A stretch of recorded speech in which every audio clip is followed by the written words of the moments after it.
Good afternoon, dear students. We will continue with the novel The Power and the Glory by Graham Greene.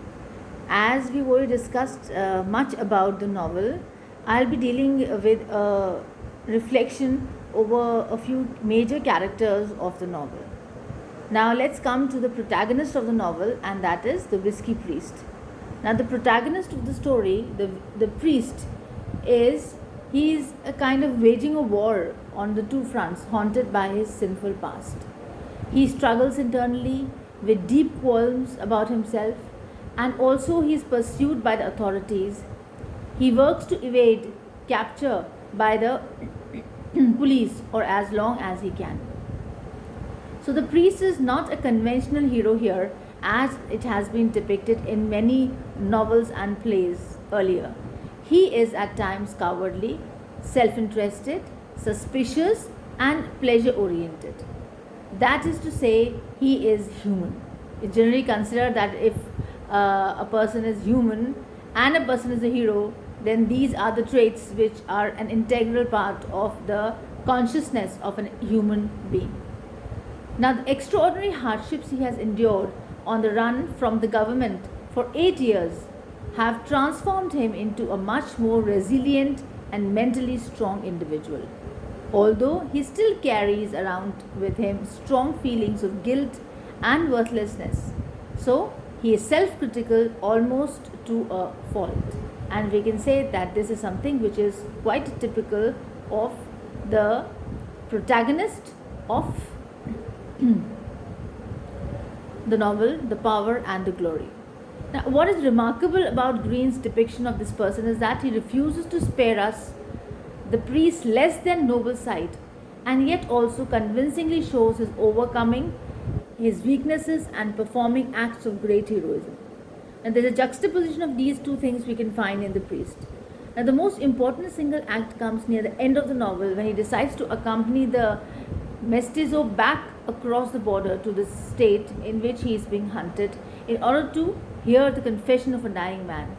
So the priest does not recognize the real value of his actions, nor does he fully comprehend what kind of impact he has on people's lives. This is not what the priest is actually, the whiskey priest, the protagonist, is thinking about.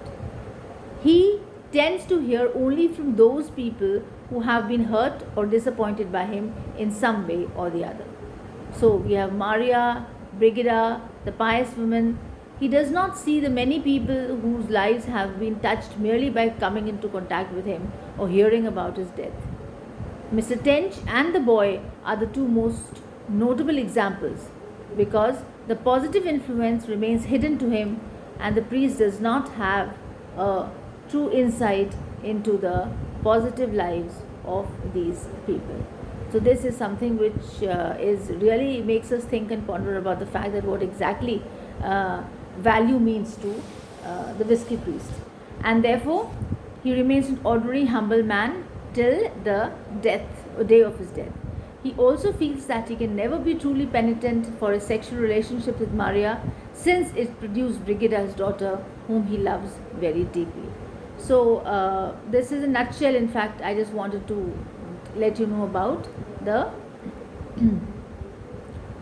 idea about the protagonist, the priest. Now let's come to another character, important major character, who is Lieutenant.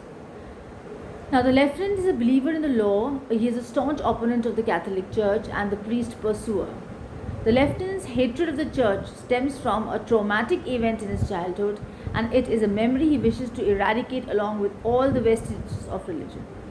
He lives a modest, almost monastic life, uninterested in any kind of sensual pleasures and desiring only the attainment of his goal. His dapper, well kept appearance stands in a striking contrast to the confusion and the crime that surround him. So, in other words, we can say that what kind of a character the lieutenant is. The ruthless tactics he employs in the pursuit of the priest seems to contradict his left wing political and social ideas. But his conversations with the priest and a few of his more generous gestures at the novel's close indicate that he is a conflicted person capable of empathy and perhaps even change. So we can say that he is a person of conflict and there could be some change in his personality also if he ponders about it. So this is in fact a nutshell of the lieutenant. And there are other few characters which I would like to indicate here. There is Maria. There is another character here, Maria, and she is in fact Brigida's mother, and the woman with whom the priest had a brief but significant affair for some time. And Maria is unhappy to see the priest return, although she helps him to escape the capture when the police comes to her village and all. Now there is the character Pedro Jose. He is another priest in the novel, and besides the protagonist, Pedro Jose also opts to renounce his faith rather than he flees the state or face execution, forced to marry, and then Pedro Jose also allowed to remain in his town as a symbol of the weakness of the priesthood. He is mocked by people regularly, by the children in his neighborhood, and feels a deep and abiding sense of shame over the choices he has made.